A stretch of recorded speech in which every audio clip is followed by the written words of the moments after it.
वेदों और शास्त्रों का ज्ञाता रावण महापंडित था। शास्त्रों में रावण को प्रकांड पंडित, महाज्ञानी, विद्वान व महाप्रतापी बताया गया है।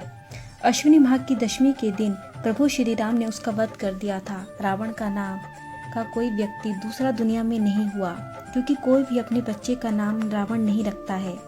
रावण के विषय की कुछ ऐसी बातें हैं जो आज भी रहस्य बनी हुई है। तपस्वी था रावण।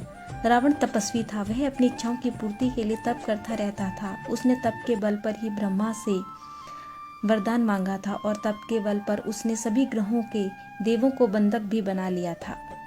रावण के 10 सिर। रावण के 10 सिर नहीं थे, फिर भी वह 10 सिर होने का भ्रम पैदा कर देता था। इस कारण लोग उसे दशानंद कहते थे। जैन शास्त्रों में उल्लेख है कि रावण के गले में बड़ी बड़ी गोलाकार 9 मणियां होती थी।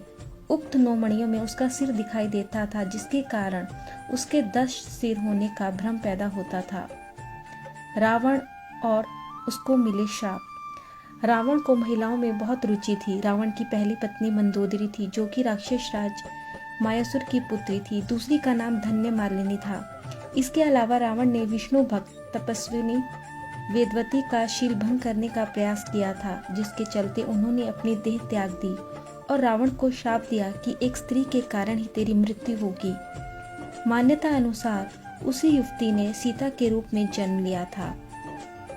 वाल्मीकि रामायण के अनुसार विश्व विजय करने के लिए जब रावण स्वर्गलोक पहुंचा तो उसे वहां रंभा नाम की अप्सरा दिखाई दी।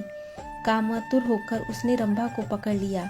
तब अप्सरा रंभा ने कहा कि आप मुझे इस तरह से स्पर्श ना करें, मैं आपके बड़े भाई कुबेर के बेटे नल कुबेर के लिए आरक्षित हूँ, इसीलिए मैं आपकी पुत्र वधू के समान हूँ। लेकिन रावण ने उसकी बात नहीं मानी और रंभा से दुराचार किया।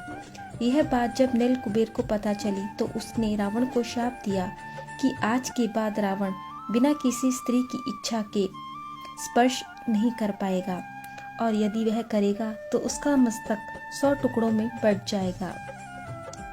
फिर से जीवित हो जाएगा रावण। कहते हैं कि रावण की मृत्यु के बाद उसके अंतिम संस्कार की जिम्मेदारी विभीषण को सौंपी गई थी, लेकिन लंका का राजगद्दी संभालने की जल्दी में विभीषण ने रावण के शव को वैसे ही छोड़ दिया था, जिसके बाद रावण के शव को नाकुल के लोग अपने साथ ले गए थे। उन्हें यकीन था कि रावण की मौत क्षणिक है और वह फिर से जीवित हो उठेगा, और रावण के शव को जीवित करने का उन्होंने कई बार प्रयास किया, परंतु वे सफल नहीं हुए। तो उन्होंने रसायनों का इस्तेमाल कर उसे मम्मी के रूप में रख दिया। श्रीलंका के कई लोगों के बीच आज भी यह मान्यता है कि रावण एक दिन जिंदा होकर पुनः लौट आएगा।